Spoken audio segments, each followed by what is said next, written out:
Você sabe o que é punk rock? James Gunn certamente não sabe. Muito diferente. Eu fui uma adolescente punk rock de Bakerline e você é o Superman. Eu sou punk rock. Você não é punk rock. Eu curto o Stranglefellers, P.O.G. e Mighty Crab Joys. Tudo bandinha pop de rádio, não é punk rock. E Mighty Crab Joys é um lixo. A questão é que eu questiono tudo. E todos. Você confia em todo mundo e acha que todo mundo é, sei lá, maravilhoso. Vai ver, isso é ser punk rock.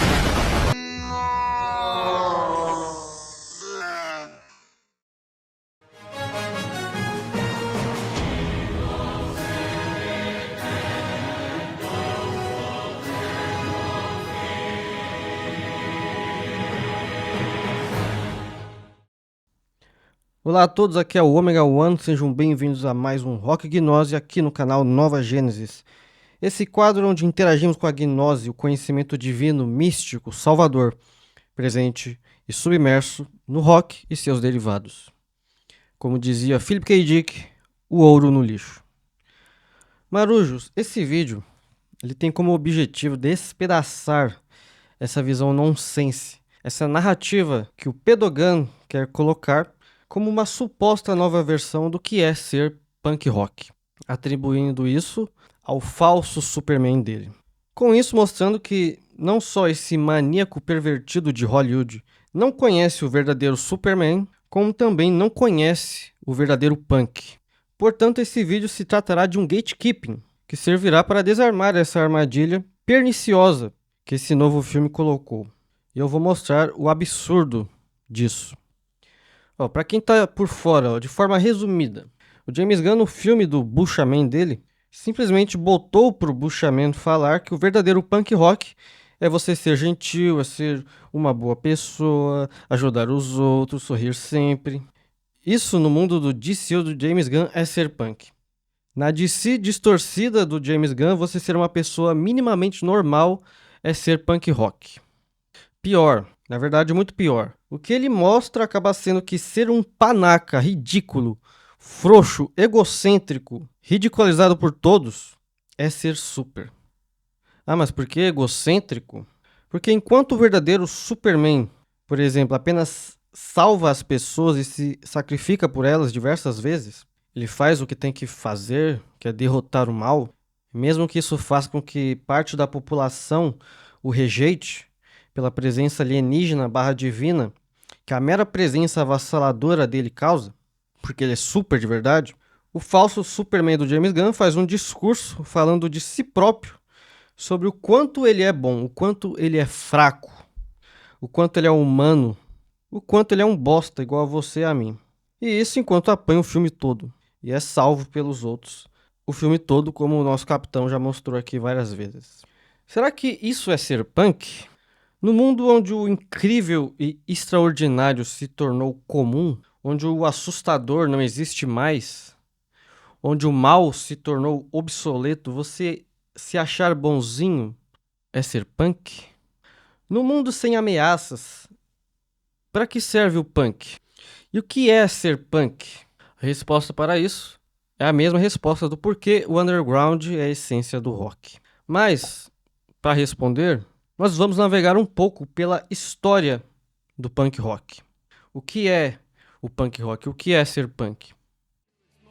Among the tombstones, and at night when the moon is bright, someone cries something ain't right. O punk rock foi um dos movimentos mais importantes que já surgiram, certamente. Todo mundo da face da Terra tem alguma vaga noção do que é punk. O punk ele foi tão expressivo porque ele é um movimento musical que abarcava junto dele não só a música, mas também uma revolução na moda, na política. Ele foi uma chama que acendeu em jovens rebeldes criados em tempos sombrios. O punk rock nasceu nos Estados Unidos em meados de 1974, mais precisamente na cidade de Nova York. O berço dele foi o lendário clube de música CBGB. CBGB é a sigla para Country, Bluegrass and Blues. Isso porque o dono do estabelecimento, o grande Hilly Crystal, acreditava que o country começaria a bombar em Nova York. Ele até brinca que ele acertou. O country realmente bombou, mas não foi em Nova York, foi em Nashville. E ele era um músico de blues, né? Então, depois de várias tentativas, alguns negócios falidos e muito perrengue, ele conseguiu esse estabelecimento. O que ele não imaginava é que aquele lugar todo caído, decrépito, se tornaria o point, onde jovens de todas as bandas, hoje lendárias, se encontrariam para tocar e se expressar. As bandas seminais do punk e da New Wave, Ramones, Blondie, Talking Heads, Television, The Dead Boys, Pat Smith, o Lou Reed do Velvet Underground, ele estava lá, uma banda que foi muito influente para essas outras, assim como o Iggy Pop do The Stooges, outra banda tão influente e importante ainda para o punk. Ele estava lá também. O Velvet Underground é do meio dos anos 60 e o The Stooges é do final dos anos 60. Há quem diga que o Iggy Pop foi o primeiro punk, mas quem consolidou o gênero, o som punk mesmo, foi o Ramones, é claro, em 1974.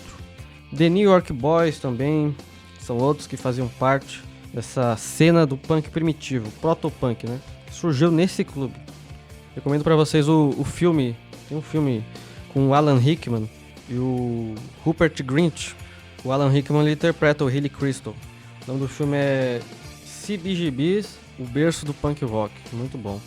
Mas o que unia todas essas bandas não era o estilo de música parecido, porque o som do Ramones era bem diferente do som do Television.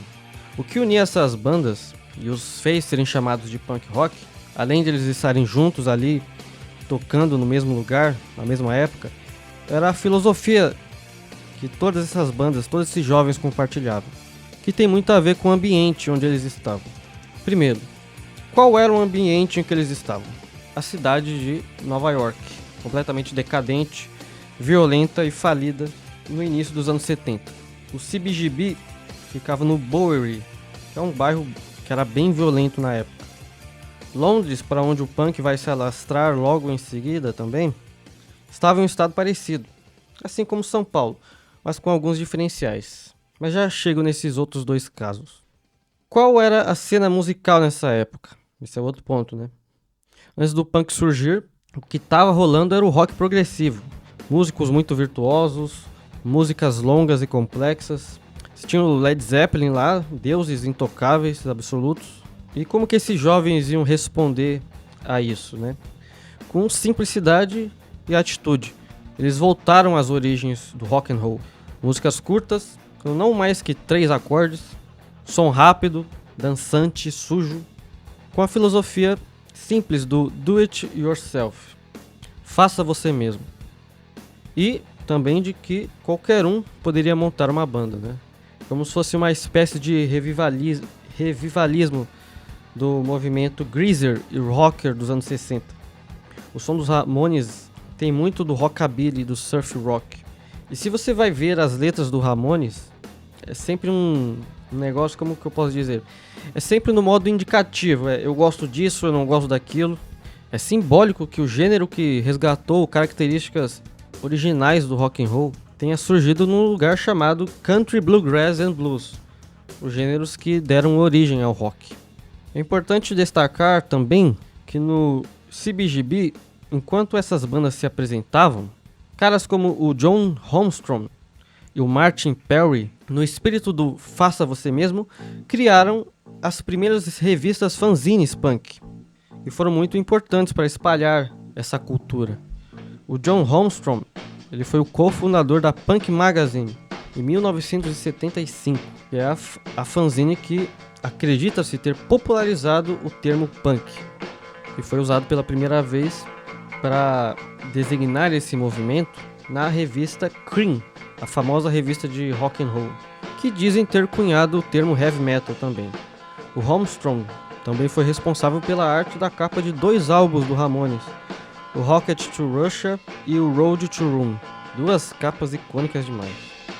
Martin Perry criou a fanzine Sniffing Glue em 1976, inspirado na música Now I Wanna Sniff Some Glue dos Ramones. Essa revista ela foi chamada de a Bíblia do movimento punk. Interessante essa origem no papel que o punk tem. No papel sem importância, sem relevância ou garbo algum. No lixo do lixo. Nós podemos observar a própria origem da palavra punk. No sentido arcaico, ela servia para designar qualquer coisa podre que servia como isca. Depois ela foi usada para designar jovens vagabundos e sem valor. E por fim, o significado que temos hoje. Uma outra coisa muito interessante. O título da primeira música do primeiro álbum dos Ramones, lançado em 76, Blitzkrieg Pop, ela faz referência à tática alemã de ataque rápido, de guerra relâmpago. Ou seja, o Blitzkrieg Pop, de maneira até sincromística, descreve a velocidade com que o punk chegou ao Reino Unido, através do sucesso dos Ramones, onde lá ganhou novos contornos e características que definem o punk até hoje. Tanto que para muitos, o punk é um movimento principalmente britânico. Não à toa nomes como o Sex Pistols e o The Clash venham quase que instantaneamente na nossa mente quando a gente pensa em punk. O Ramones fez um show lá na Inglaterra, E nesse show tava todo mundo. Tava a galera toda lá do Sex Pistols, do Clash, do Damned. E esse contato foi o que deu o pontapé para esse movimento começar lá também. Os próprios caras falaram isso dessas bandas. Como eu disse, a situação na Inglaterra nesse período não estava lá muito boa. Assim como em Nova York, o ambiente de revolta, a falta de perspectiva da classe trabalhadora foi propício para as ideias do punk. Mas diferente do que aconteceu nos Estados Unidos, que foi uma parada totalmente orgânica, na Inglaterra houve uma espécie de planejamento por parte do empresário do Sex Pistols, o Malcolm McLaren. E o Sex Pistols foi a primeira banda punk da Inglaterra. O que o McLaren definiu se tornou a base estética e ideológica de quase tudo que ficou conhecido como punk. O Sex Pistols foi um verdadeiro fenômeno, Durou só 2 anos a banda, lançou apenas um álbum e olha o impacto que teve.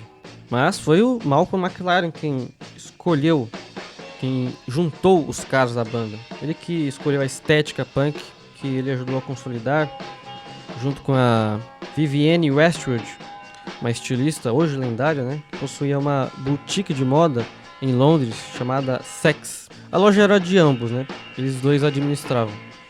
E essa boutique, desde o início, tinha como estética o visual roqueiro, só que no revival dos anos 50. E depois foi reformulada para uma antimoda, como chamam, inspirada no sadomasoquismo. E essa boutique se tornou um point para o movimento punk. A mulher que é acreditada como a maior responsável pela estética punk é a modelo e atriz Pamela Hook, que trabalhava na Sex. Penteado, a maquiagem, as roupas, tudo ela que consagrou, podemos dizer assim. E o pessoal do Sex Pistols se encontravam lá. Inclusive o Sid Vicious, que entraria na banda alguns meses depois da saída do primeiro baixista, o Glenn Matlock, escolhido pelo Malcolm McLaren, ele frequentava lá também. Ele e a Silks, do Silks and the Benches também, inclusive, era esse o grupinho lá que frequentava. Foi na Inglaterra, influenciado pelas ideias do Malcolm McLaren, que o punk adquiriu o viés político de contestação que ele tem. O que muitos não sabem são as origens dadaístas e situacionistas que essas ideias do punk têm. Ideias que o McLaren e a Vivienne Westwood eram promotores e passaram para os Sex Pistols. Os dadaístas eles queriam expressar a insanidade que eles viam no mundo. Através da arte revolucionária deles, eles queriam criticar as instituições, a política, a ciência, que ao invés de progresso só estava trazendo morte através das guerras, cada vez mais brutais. E uma crítica à própria arte, que na visão deles estava presa a um ideal de beleza ultrapassado. Então o que mais importava para eles, para os dadaístas, não era criar algo esteticamente belo, e sim passar uma ideia poderosa. Então, para eles, qualquer coisa poderia se tornar arte colocada em um contexto. Isso foi chamado de ready-made, a transformação de um objeto comum manufaturado em obra, ao tirá-lo do cotidiano e inseri-lo no ambiente artístico. E tudo isso é gnóstico pra cacete. O movimento situacionista, criado no final dos anos 50, e cujo nome principal é um sujeito chamado Guy Debord, em francês, era um movimento que tinha como objetivo a superação da arte, no sentido de que ela é uma atividade especializada e separada da vida comum do cotidiano. A arte como entretenimento e como arma e mecanismo da máquina de consumo capitalista, como mostra o Adorno. Inclusive, nós fizemos uma série de shorts sobre isso. Então, como eu estava dizendo, eles queriam superar a arte, transformando ela em parte do cotidiano. Então, por isso também eles tinham uma ênfase na questão urbanística. Psicogeografia, espaço dinâmico, teoria da deriva, labirinto, são alguns dos nomes de conceitos que eles tinham, mas uma outra ideia muito importante dos situacionistas é a sociedade do espetáculo, que é o nome do livro do Debois. É a obra mais famosa dele. Para vocês terem uma ideia, o Debois ele abre o livro dele com a seguinte citação do Feuerbach, presente em essência do cristianismo, abre aspas.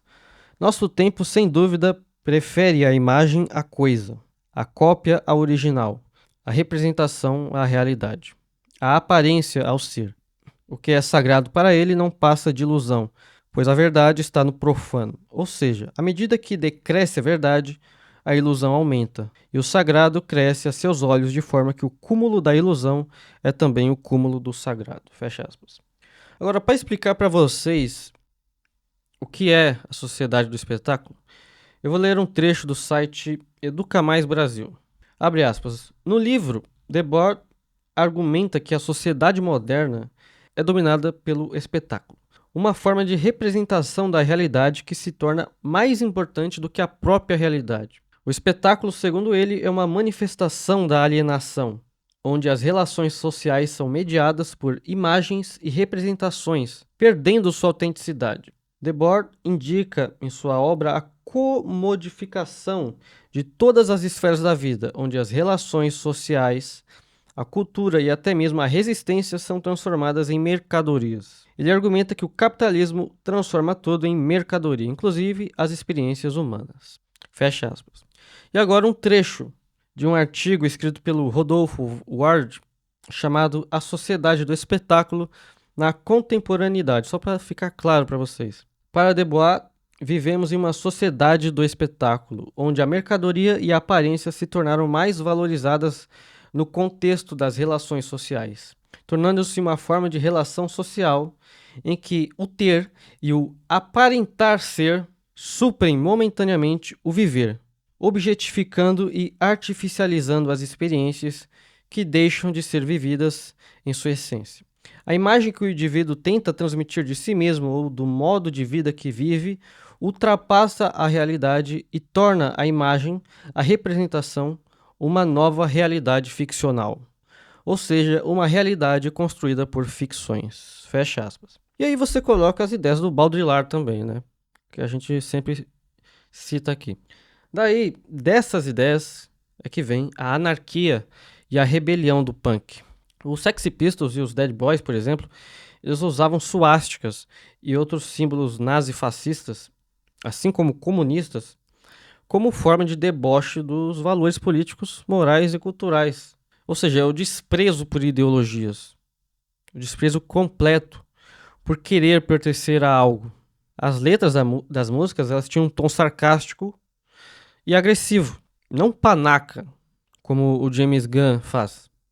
No Brasil, o movimento punk ele teve uma postura ainda mais combativa, visto que emergia ali em uma grande metrópole, que é São Paulo, num contexto que evocava a repressão mística arquetípica representada pelo regime militar. Nós ainda vamos fazer um vídeo, em breve, falando só das gangues punk de São Paulo, aguardem, vai ser bem divertido. Conclusão. Subversão é a palavra que define o punk.